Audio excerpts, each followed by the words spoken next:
Welcome to Intelligent Human Leadership, leading yourself and your team. Do you ever find yourself grappling with a lack of confidence in your team? Or battling the relentless waves of concern and fear? Are the pressures to meet client expectations and the burden of missed opportunities weighing you down? On this podcast, you'll discover the strategies and insights that will reignite your team's morale and help you find the harmony and knowledge you seek to propel your business forward.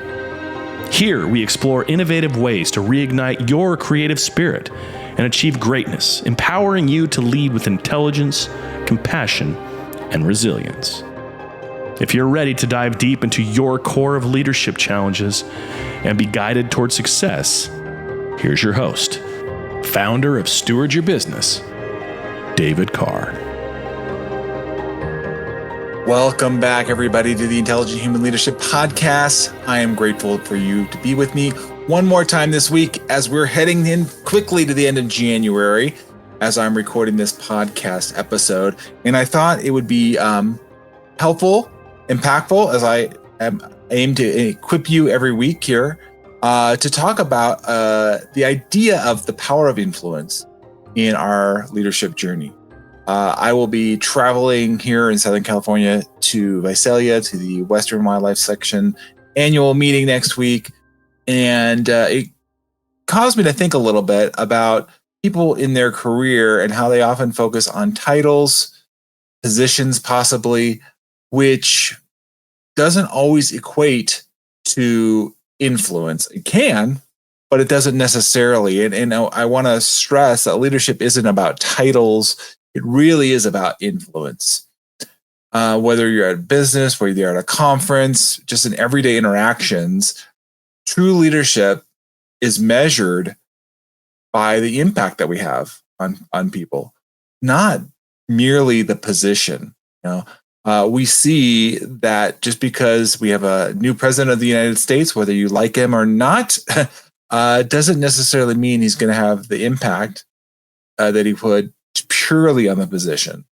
And so I'm going to explore here at a two-part podcast episode that we move beyond these job titles and bring this two-part series to you that we can build authentic influence and really maximize our networking and learning experiences, especially when you go to conferences and maybe you're in this season, if you haven't already, or where you're going in. Typically, in my background in environmental consulting for 20 plus years, February is a very busy month, typically for conferences and networking professional events. I'll be one here at the end of the month as well, traveling to Las Vegas for the Desert Tortoise Annual Symposium. And I'll talk more about that one later on this month in February, I should say. But I want to challenge you here, as I do each week, and really try to put a framework for you to consider in looking at things you might not have considered or looked at previously about influence versus authority and leading beyond our title. That's going to be the focus of this episode's podcast. So I want you to lean in, get a favorite beverage or coffee or whatever that might be for you, as we take a few minutes here today to really look at how do we have meaningful influence versus just pure authority or position. Titles don't define leadership. They certainly recognize that you've positioned yourself, you've gotten some accolades, you've achieved something, but it really is influence about how you show up as a leader. And this is something that is going to be ongoing for you. Oftentimes people get in a position, and rightly so, they've gotten in and moved and then they've gotten to a place of authority possibly, and they've let that influence wane, and they've really leaned in the authority. And there's times where we can often lead with great influence and have little authority. Think about people in your life that may not have had an authoritative presence, yet the influence they had.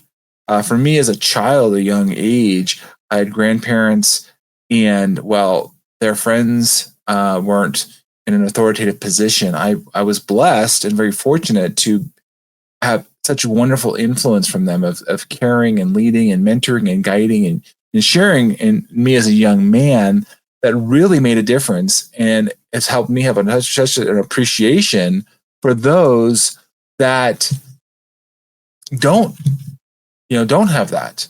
I've been very grateful for that. And I've seen other people along the journey through community, through nonprofits that I've been a part of, that while they may not have the greatest authority, the influence to be able to speak into my life has been very important. I've invited people into my life, not from an authoritative place, but because they have great influence, because of their wisdom, because of their experience, the life experience. And through counseling, through coaching, I've invited people in, because again, there's no formal authority here. But it's more about, I value their influence. I value their input in their life. And so I want you to encourage you here on this episode to evaluate and understand, where does influence come from and how can we develop it? Because sometimes we confuse authority with influence. And here on today's episode, we're going to get into a little bit more on the influence side. Influence being built on kind of three core characteristics. But one of them is character. And, a common way of embracing character is, what do you do or who are you when nobody else is looking? That's your character. And is your character wavering, or is your character, subject to the whims of who you're around or the environment? Or is this steady? Is this consistent? Because the more that you're steady and consistent, you're more likely, you will have greater influence on others. If your character is up and down and all around and unreliable, well, your influence is going to diminish. Now, you can try to enforce certain things, but when we see this in people of places of authority and they're inconsistent, unfortunately, we see this in government agencies, police. We look at this where when we see inconsistencies and you see the authority coming in, the influence is minimized. What we want to do is raise the influence to go along with the authority so that it's respected and authority is appreciated because it's led with the influence. You have competence. And I've talked about this in previous episodes of in the influence model. But this specific episode, I want to distinguish particularly between influence and authority. And competence is big because competence is about your expertise and your ability to serve others. Why do I come and do this podcast with you every week? I want to build influence and understanding, meaning, you see, you taste, you hear David Carr, you hear Steward Your Business, you know what we're about, you know my passion, you know that I'm here fighting for your highest good, and that you're going to have an advocate for you. You're not just somebody here just hitting you up on LinkedIn or sending you an email about trying to sell you something. You're like, you don't even know me. How do I even know your track record? Who are you? How are you showing up? What's that all about? Well, competency is huge. We have to be able to show and demonstrate our expertise and our understanding and our ability to serve others. That's huge. We all have the capacity in us at some form, but are we actually doing it? Are we actually serving others? And can they see it? Can they feel it? Can they speak to it? And connection. How do we build relationships? How do we add value? Now, I'm a connector by nature. For those of you that have taken the 5 Voices assessment, and if you haven't, well, come join me on one of my boot camps that I'll be doing this year. Love to have you. But the 5 Voices is just a framework of understanding what's our key or our leading voice. And for me, it's connector. It really is building the relationship. And when we do this, leaders at every level can develop influence by focusing on just these 3 pillars: your character, your competence, and your connection. Think about those 3 things. The 3-legged stool analogy, right? If one of those is missing, you're going to have a difficult time having really lasting influence. And you might lean on authority, try and force it or manipulate it, unfortunately, or passively aggressive, evenly trying to get people to do what you want them to do. So how does this show up? Influence. I'm going to give you a specific example here for you in the space of networking or learning environments. Like I mentioned to you at the beginning of the podcast, I'm going to be traveling to an annual meeting. I've been a part of the Wildlife Society for a long time. And I found just tremendous people that are very passionate about conservation, wildlife, nature, outdoors, something that's always been in my life since I was a young boy. And I now serve with Steward Your Business, coming alongside those businesses and leaders to help them be more adept and have greater influence in leading their teams. So, how can we look at this? The mistake is, think about this. The mistake is, do you lead with your title instead of relationship? Oftentimes, we want to talk about I'm the principal, I'm the senior, I'm the director, I'm the VP of whatever, right? Now, those titles do serve a purpose. Don't get me wrong. I think they are important. However, don't mistake that to take over what you really need to be doing in building relationship and connection with another person. The most memorable and respected people in the room don't necessarily always have esteemed titles, but if they're able to engage and listen and contribute value, then the title isn't as important. Like, this person makes me feel good. They understand where I'm coming from. They bring value, insights, right? They listen. They pay attention. The Wildlife Society has this great app that I like called the Hoover app, for example. And I spent time this afternoon just diving into the app, providing value, responding, asking questions, being clear. The purpose for me in doing that isn't to puff me up. It's more like, hey, Dave is a resource. He's looking and seeing like this might be something that's helpful for me. And so I want to jump right in there and say, hey, look, I'm a person that wants to help. I'm a person that wants to give.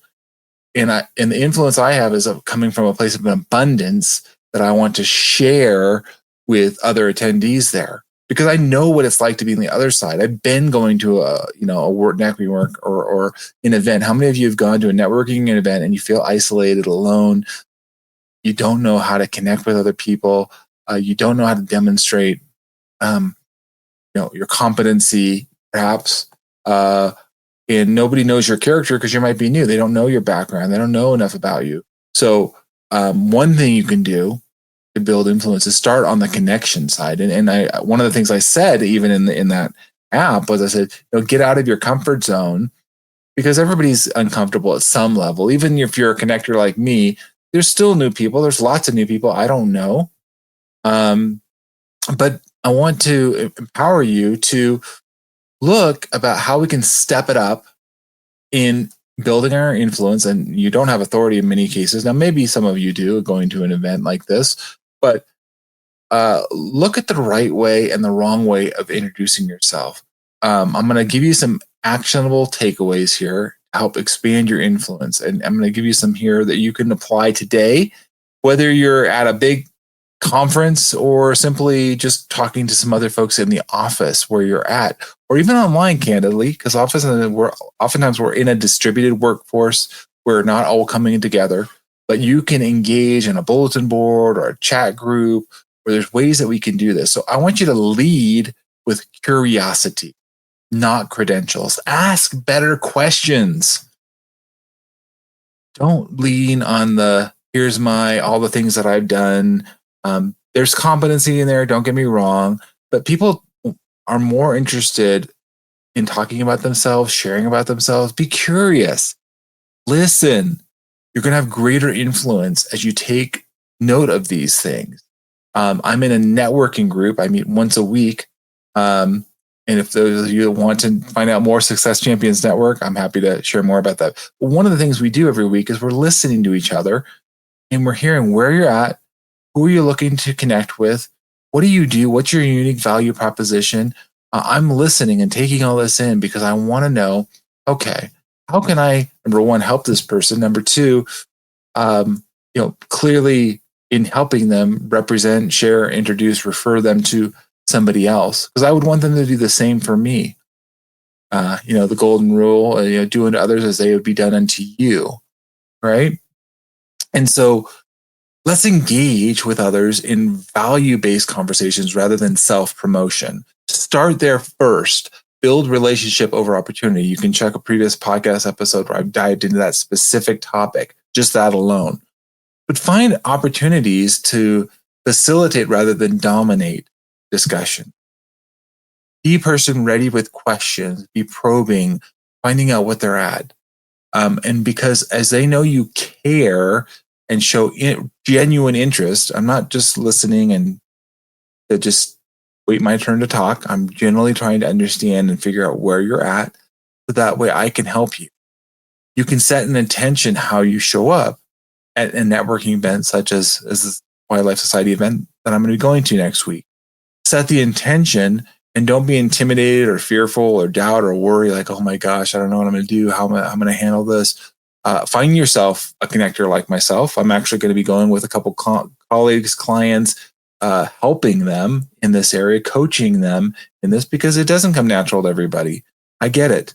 Some of these things are more natural to others, and we can help you not self-sabotage, not hurt your influence, not somebody thinking you're rude or cold or put off, but rather realizing, no, this person has a lot of value and I want to get to know them better.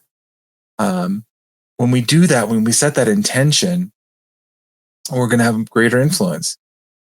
And so this episode is really about looking at yourself and how are you building the influence? Are you leading with a title? Are you trying to be authoritative in getting out your message? And perhaps maybe rethink that, because you're maybe not getting the response that you would have otherwise. When we challenge ourselves, maybe at your next networking event, focus on making at least one real connection without even mentioning your title. Yeah, try that. See how that plays out for you. Can you listen and take in and ask questions of the other person? What we're going to be doing in the upcoming episode is talking more about how do we sustain and grow that influence over the long term. There's some really key things that we can do to keep nurturing that. But I wanted to come to you today here on the podcast to really have you consider how you're showing up, and whether it's at work or at home. I'm a husband, father. If I try to use those titles as husband and father as an authoritative model versus using influence works better all the time. All the time. If I try to say, well, I'm your father or I'm your husband or whatever that, and you should listen to me because that's the title and that, I'm in this position. It's not generally going to work out very well for you. But if you learn to lead with influence, with character, competence, really dealing with connection, drilling into that, people know that you really care, that you're really for them, your influence is going to multiply, and they're going to refer other people to you. You're going to have more relationships, deeper relationships, better relationships than you have ever had. Don't look for the quick fix. Don't look for I just want to throw this out there. I want to be flashy and say this. But realizing that titles are fleeting, they move around. You may move from one title to another. Oftentimes titles that are given, especially internally, don't mean a whole lot to other people externally. They don't know what that means exactly. They have a vague idea. And so lead with being curious, understanding where they're coming from. You're going to have greater influence. So as you go into these events, I want to encourage you, make a an effort to really connect with at least one person, perhaps more, but start with just one that you really said, you walk away and you said, you know what? I really feel like I have a lasting influence. Could I call this person up? Could I have this, would they remember me? Or was I memorable, right? Because think back, and those people that had the greatest influence of your life, they probably were not authoritative in their nature or their role. They're probably people that genuinely cared, and you're like, man, I really appreciated this friend, this neighbor, this coworker, and the way they cared for me, they came alongside me. And that way you can be that most intelligent human leader. We need you. We need you. We need your expertise. We need your kindness. We need your engagement. Yes, we've got technology. Yes, we've got all these tools, but here on the podcast, it's empowering you to be that most intelligent human leader and come alongside and join us. If this is resonating with you and you're hearing it, join us. Come here, reach out with me. I'm happy to have a conversation and see if the tools and the resources I have here through Steward Your Business are going to serve you and your company or group that you're a part of. And hopefully I will see you at one of these networking events. We'll have the opportunity to positively influence each other together. And until then, come back for our next episode where I will pick up expanding your influence through connection and service. We'll dive into that in the next episode. Thanks so much for listening. Take care, everybody.